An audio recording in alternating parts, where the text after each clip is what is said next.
Continuing on. The Buckbeak scene. This is almost 2 minutes of screen time wasted on what? Watching Harry fly around on the hippogriff? Why?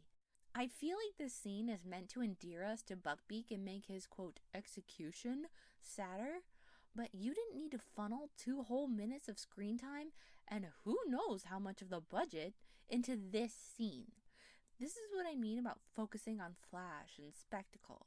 They could have easily copied the book and had small scenes sprinkled throughout the movie with Hagrid and Buckbeak in the background having fun or just doing stuff to establish that Buckbeak is good and doesn't deserve to die. But no. Flash, spectacle, grandeur. The bigger, the better, right? No. And if it was about showing off the Hogwarts grounds and stuff for the movie, guess what? There's a Buckbeak flying scene later where you could do the exact same thing, and they kind of did. Yeah, it was at night, but you can still clearly see the grounds. Like, I just don't get what the point of this scene was supposed to be. I feel like it was a waste of time and a waste of budget. And here I am again with the characterization issue. This movie seems to go out of its way to try and make everyone look as cool as possible. And it's like, don't? Harry doesn't like Malfoy, but he didn't think he was the cool kid in school either. He would have never sauntered at Malfoy like this. It's not him. And it aggravates me. Just let the characters be themselves, okay? Every other movie does. It's just so heavy-handed, it's ridiculous.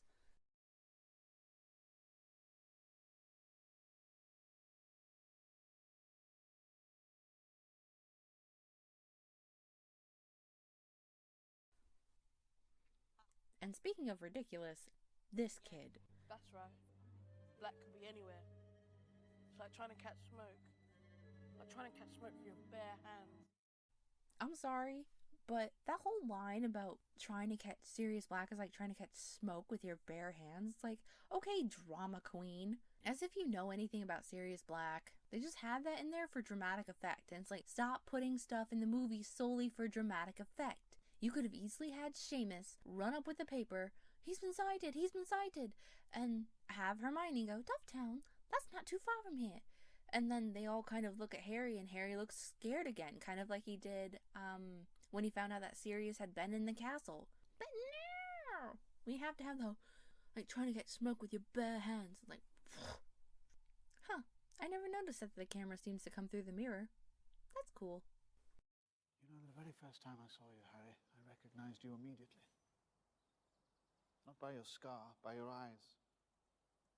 They're your mother, Lily's. Yes. Oh, yes. I knew her. I do not like that they forced this Lupin and Lily were friends thing. There was absolutely no reason to do that. You want to establish a connection with Harry? Congratulations, you have an automatic in, given that Lupin was one of Harry's father's best friends. But no! You have to act like Lupin had his own connection to Lily, and it's just so weird to do. Like, are you trying to suggest that Lupin may have liked Lily? If not, guess what? Keep it out. Ugh! And focusing on the eyes thing, like, come on! Harry looks so much more like James, which is the connection Lupin would have made. This is just so weird and uncomfortable to me. I hate that they did that. Ugh. Dumbledore saving Harry without a wand. This is something that happens a couple of times throughout the series, but it is well established that unless it's a very special circumstance, like Harry getting pissed in the beginning of the movie, you need a wand to perform magic. Otherwise, there's no point for having a wand. But nope, not Dumbledore. He can just point his fingers at you and you are saved. Hey, Dumbledore, if you could do that, why is Voldemort still alive? Huh? Anyway. Correct me if I'm wrong, but is this not the Forbidden Forest? Since when is it not, forbidden? I get why Hagrid was in there earlier, since it's where the hippogriffs were, but taking a stroll? With a teacher? Why? What? That's weird for several reasons. I mean, I know Lupin cares about Harry, but a teacher wandering off into the forest with a student is just really inappropriate. Yeah. I do like this winter transition scene. And I have always wondered how Fred and George learned how to work this map. I mean, I solemnly swear that I am up to no good and mischief managed are not go-to passwords, so I have to assume the map gave them a little bit of help, or I don't know, they're just some sort of geniuses. See, this is what I mean about the characterizations in this movie. Harry would never just rip a lollipop out of someone's hand, let alone someone he considers to be a friend. That's something Dudley or Malfoy would do, not Harry. It paints him as a bit of a bully, really, and say what you want about Harry, but he was never a bully. Thanks to people like Dudley and the Dursleys and Malfoy, he hated bullies. He would have never done this, and it's a mean-spirited thing to do, and I don't like it. Boggarts, the dittos of the Harry Potter series. And then he asked for the worst, did old Lucius? I'm not sacking you. Though I'm not sacked. Not for this, but let's be real. In the books, Hagrid absolutely should have been fired. People like to give him a pass because he does have a good heart, but the students in his classes spend more time trying not to get hurt from whatever monster he decided to trot out that day than they do actually learning about magical creatures. Like, he is a danger to his students. Like, I can't stand Umbridge, but she did have a point about Hagrid and Trelawney not being very good teachers. I do not agree with her methods, reasoning, or execution, but yeah. I think this Peter Pettigrew reveal came way too early in the film. It lets you know already that things may not be as they seem, and Sirius could be innocent and therefore not really after Harry. So when it comes time for the big reveal, you're like, so? We saw Peter, he's alive. He's clearly after him, not Harry. And it just takes away from the mystery. I mean, Adam's Family Values actually did this too. If you haven't seen the movie, I don't mean to spoil it for you, but basically the new nanny is a serial killer. She marries men and then takes their money and kills them. And that's what she's trying to do with Fester. And you find this out like, what, 15-20 minutes in the movie? And so the rest of the film, like, it just would have been smarter to wait and let her actions slowly add up, and you're like, oh, she's a killer. Instead of just being like, oh yeah, she's a killer, that's clearly what she's doing. Anyway, point is, I think the reveal came way too early, and I think that led to the climax of the movie not being as powerful as it would have been without this scene. I do appreciate seeing Snape, though. Always a pleasure. I get the Whomping Willow sequence was for cinematic purposes, but A, it went on way too long, and B, listening to Hermione scream the whole time was irritating.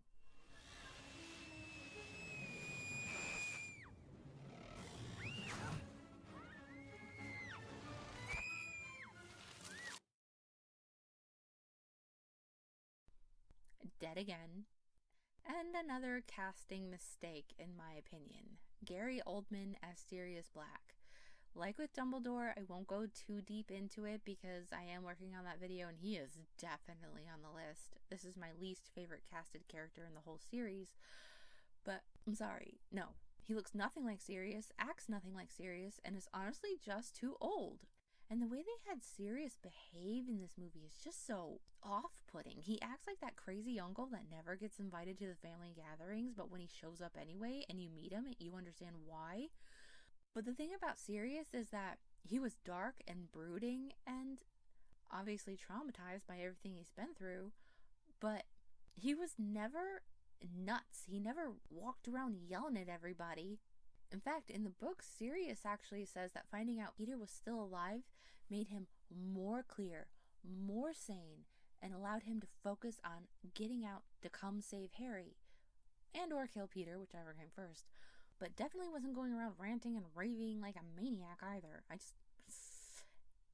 Yeah, there's a lot of reasons I disagree with this whole thing. but I'll save that for the other video. Just know that I do not like Gary Oldman as Sirius Black at all. He had a couple of good lines. Here's the proof. Brilliant, Snape. Once again, you put your keen and penetrating mind to the task and, as usual, come to the wrong conclusion. Severus, don't be a fool. He can't help it, it's habit by Sirius, now. be quiet! Quiet yourself, Remus! Listen to you two, quarrelling like an old married couple. Why don't you run along and play with your chemistry set? But other than that, no. We thought he was our friend. No. Pettigrew's dead. You killed him. No, he didn't. I thought so too until you mentioned seeing Pettigrew on the map. The map was lying then. Never lies. Pettigrew's alive. And he's right there. And see, Harry saw Pettigrew on the map. We saw Pettigrew on the map. This scene would have had a lot more impact if they hadn't done that. And I do like the transition of him turning into a rat as he tries to get through the hole. But really, why let him go? One person holds him in place, the other casts the spell. Jeez. You don't put the rat on the floor and then just try to hit him. Like, pfft, amateur hour out here. And a curious question, does this mean that Pettigrew hasn't changed his clothes in 12 years? Gross. Remus, my old friend, have you taken your potion tonight? See, this is what I mean about someone who doesn't know the books being at the helm. Sirius shouldn't know this. In the books, it's mentioned that the Wolfsbane potion is a very recent discovery, and Sirius, having been in Azkaban for 12 years, wouldn't know about it, or the fact that Lupin takes it regularly, especially since the whole reason Sirius, James, and Peter became animagus... Animagi? I don't know. I guess the whole reason they became animals was so they could hang out with Lupin on Wolf Nights, and that's what led to the creation of the Marauders map. Characters knowing something they should have no way of knowing, not the best choice. It's just...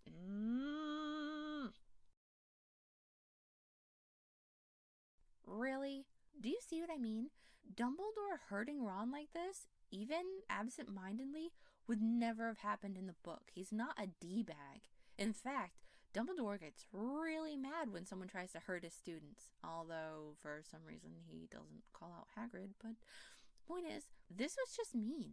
I also don't know why everyone seems to think it's funny to cause Ron pain or make him look dumb. Like, I swear, I'm not a Ron fan. He is not my favorite character in the books. My favorite character would probably be... In fact, who is my favorite character? I don't know. I have a weird fascination with Tom Riddle, so maybe him? I just think it's a really interesting character study. Anyway, I really, really like the way this whole time turn thing is done. I think this is a cool scene.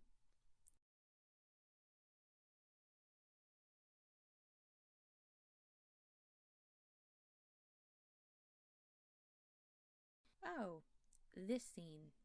How to say this? I saw somewhere, I don't know how true it is, so forgive me if I'm wrong, that this was not a movie punch. Emma actually hit Tom. And people are laughing about it like, oh, ha ha ha, girl power. But it's like, I don't like that. I do not think that sort of thing is funny. And I can guarantee you that if the roles had been reversed, no one would have been laughing. It's like, oh, Tom actually hit Emma. Isn't it funny? No, it wouldn't be. It's actually one of the reasons I hate the character of Rain so much in World of Final Fantasy. She is just so mean to Lon. And at one point in the game, she can't catch this cactuar that pissed her off. So she hits Lon instead, who did nothing, just because she can. What? Why did you scare me? What kind of stupid, messed up logic is that? Zip! Stop doing that! Zip, zip! Would you cut that out? Zip, zip, zip! Just let me hit you! Somebody zip! Zip!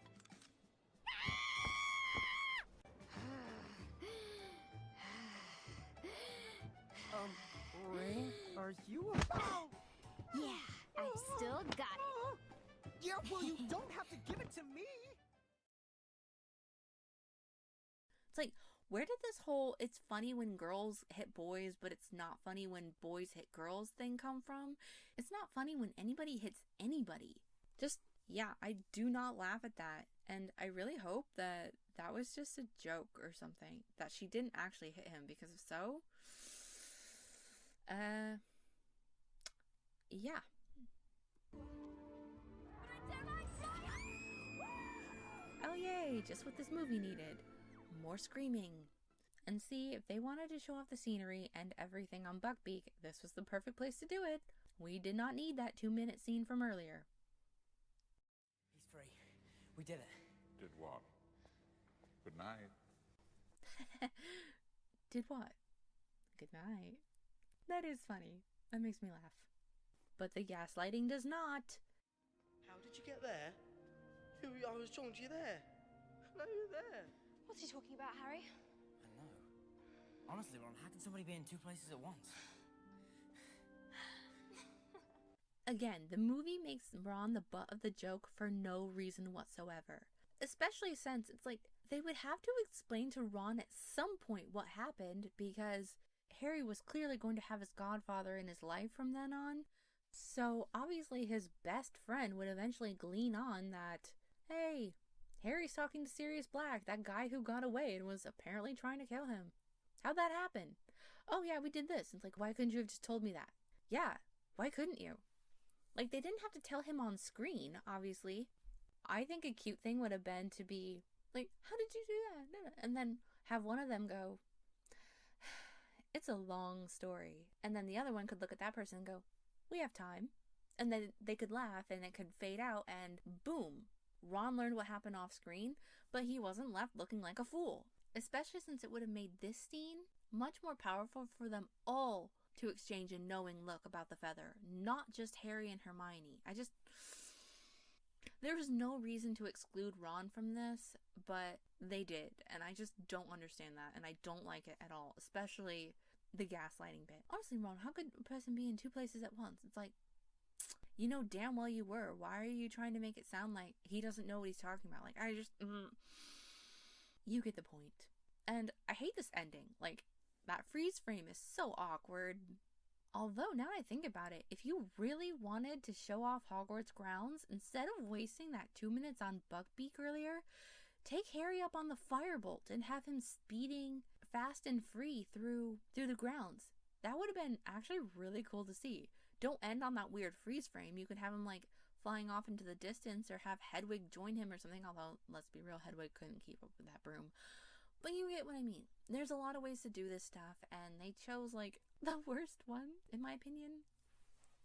And yeah, that's pretty much it.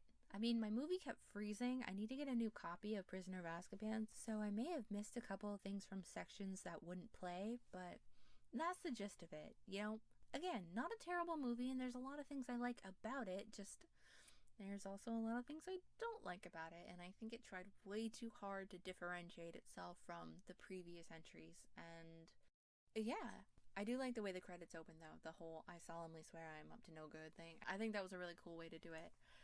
And yeah, that's pretty much it. I think I'm gonna try and have the next video be the one about characters I really don't like the casting for, just because it seems like a good follow-up.